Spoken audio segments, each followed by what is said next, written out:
I think coaching really matters at this level and the development of some of these players. We'll see. We will see because I'm sorry, but 26 is too low. 26 is way too low. 8's too high.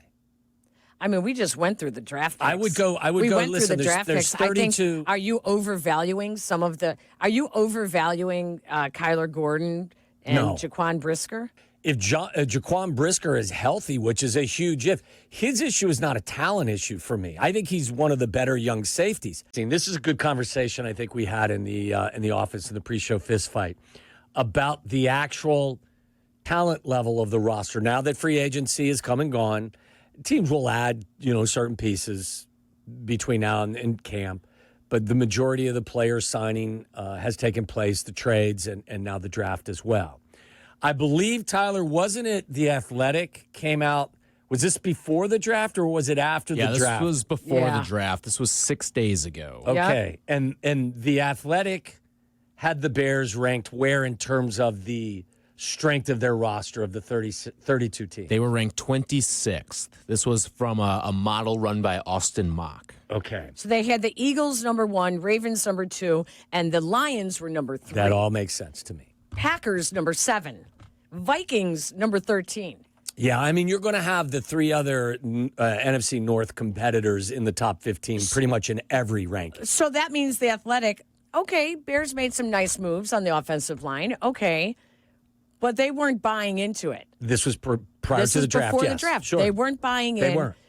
This was regardless of the draft. Yes, and then Mike Clay from ESPN came out with a similar ranking, different approach, different perspective. Yeah, so this has all the projections for stats for the year as well, but this has the Bears roster ranked at 8th. Who do they have? Where do they have the rest of the division ranked? I'd have to scroll through. I have to go team by team. Okay, here, but what a difference. So Mike Clay That's looks a at this huge roster. difference. Green Bay is 10. Okay. Detroit is 2. Yeah. And Minnesota, scrolling, is 6. Yeah, I think people that believe, listen, I don't think Minnesota's winning 14 games this year. And it all will come down to whether or not JJ's, going to be competent in his sophomore year after not playing as a freshman. But that's a Viking roster that is pretty damn good. Okay, so where are you at, Pag? We've got them on both sides of the spectrum. I got a guy over here from The Athletic that looks at the Bears roster, albeit prior to the draft. I don't know how he would change anything after the draft, but let's just use him as 26. Mike Clay's over here at 8. So if you combine the two, right, that would probably, where would that put them? The average between the two of them would be 16 or 17, right? So that's 18 between them. So, 8, 16, I know, but 17. there's only 32 teams. So would 17. you adjust? Okay, so 16 or 17. Yeah. That's where I would put them, somewhere in the middle. Where would you put them roster-wise? I don't know where I can put them, but I can't put them in the top 10 or 15 when they didn't do anything to their defensive line outside a couple of they made a couple of moves, but not studs, nothing that makes people afraid. You're going to get Billings back after injury. You drafted Turner. You brought in a Dangbo. You brought in Grady Jarrett. Those were your upgrades. Yeah, I'm not putting them on your 8. offensive line. You obviously traded for Jonah Jackson. You traded for Joe like what Tooney. they did. I like what they did in free agency on the offensive line. I think that there's still question marks on defense, and I think that your biggest question mark of all is Caleb Williams. So you can look at Jared Goff. They are a top 2 roster. I have more respect for Jared Goff than a lot of people here at the station who have does the roster routinely panned him and his ability over the course of the last several years. But does the roster make Jared Goff better? No doubt. Absolutely. Yeah, so did the coaching. So, hence the reason why it's going to be interesting to before see. I'm willing to say Ryan Poles has swung and missed on a number of these first, second, or third round picks. I want to see these guys actually coached by competent NFL coaches. And then I may join you with the skepticism. But until then, I think coaching really matters at this level and the development of some of these players. We'll see. We will see because I'm sorry, but 26 is too low.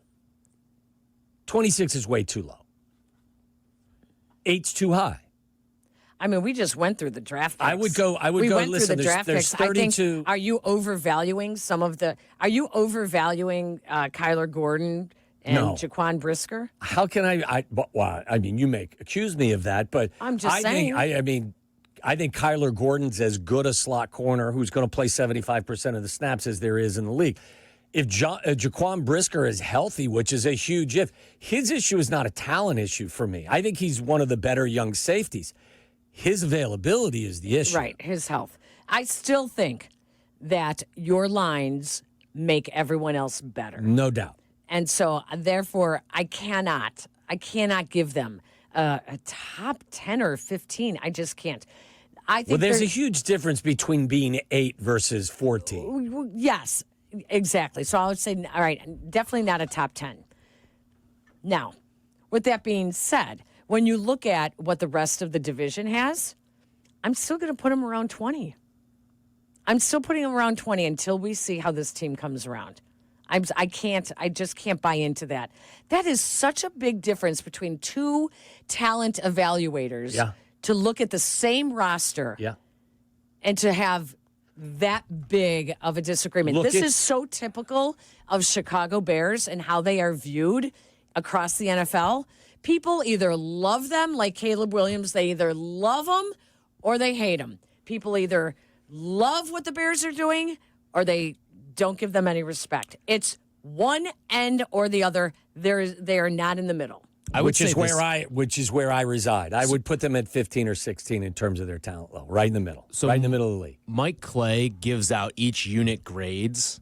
He's not high on Caleb Williams, which is why this is particularly interesting that he's got them ranked at 8th. What are his projections? So he gives every unit a grade, I believe it's 1 to 10, and quarterback is a 5. So dead average. Here's the projections. So he's got him throwing for about 3,500 yards, 22 touchdowns, 10 interceptions, only 38 sacks this year. That's the big change from last season. They are going to run the football. For context, though, he's got J.J. McCarthy throwing for more yards than Caleb Williams. Whoa. He's got J.J. McCarthy throwing for over 3,700 yards. Wow. 26 touchdowns, more interceptions. Completely unproven. Again, we haven't even seen him in an NFL game at this level. I think he got hurt in the first preseason game, right? First preseason game, he tore his meniscus. So he's got a hell of a group in his huddle. You've got Addison, Jefferson, Hawkinson. Absolutely. Aaron Jones. Absolutely. They also improved the interior of their offensive line in free agency. That's why I'm not telling you that the Vikings are going down the drain at all. But again, this is where I would say, and I would not try to convince Mike Clay, and I understand why there's skepticism attached to the quarterback. I still think he can be a really dynamic player. Who was guiding him last year? Who was coaching him? Who was blocking in front of him? Now, conversely, I'll use Jared Goff as a comparison. Jared Goff has been significantly better than Caleb the last several years, when you compare what he's done the last several years with what Caleb did last year. Who did he have guiding him?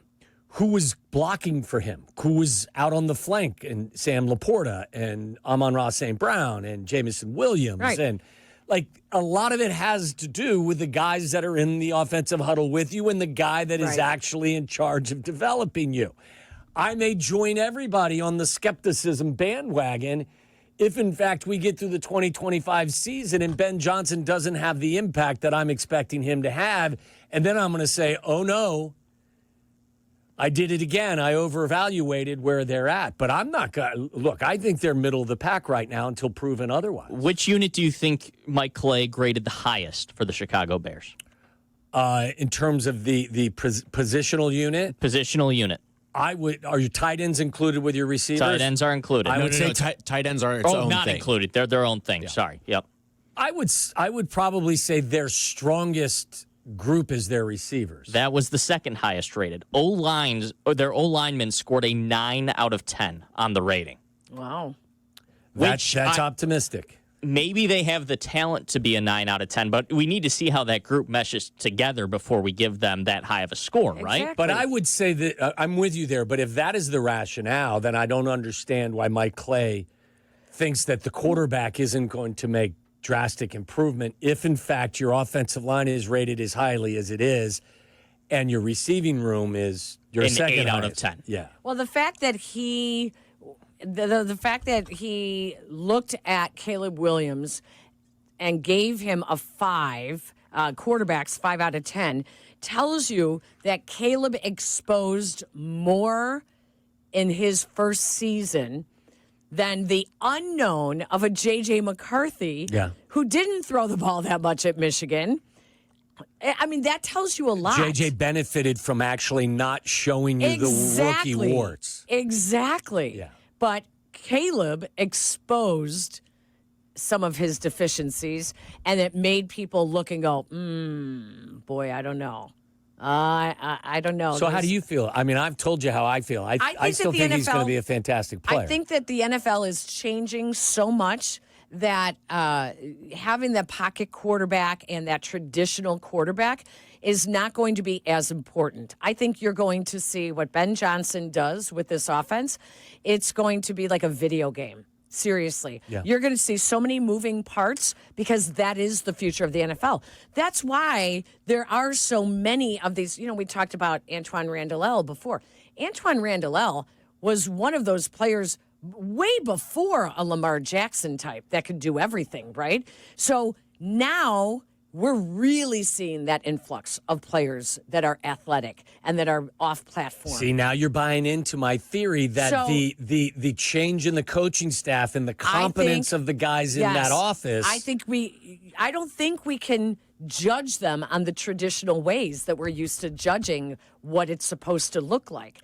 I think that Caleb Williams' warts are going to be okay outside of hanging on to the ball too long and not making decisions. Well, I think that we're going to see we're heading in a very exciting time in the NFL when it comes to offenses, and I think that it's going to work out very well for Caleb Williams in Chicago. But you still have them ranked at 20 or higher. I do. Yeah, I do, because you're in the prove it mode. Caleb still does have to prove it.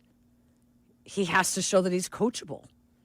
He has to show that there is improvement, that he is capable of doing all of that on top of Do you think he is? what he's good at. I don't know that. I really don't know that because he's never been asked to do that. But you could not have hired a better person That's what we're hoping. to actually guide him through that and try to extract better, more conscientious play from him than the guy they brought in. That's what we're hoping. I can't go all in on you. I just can't. I can't. I feel like I'm scarred. Well, but I'm not asking you. Like, I got them at 16 or 15 in terms of overall talent. I'm not going that high. It's like everything else. Now you're going to have to prove it. I'm scarred.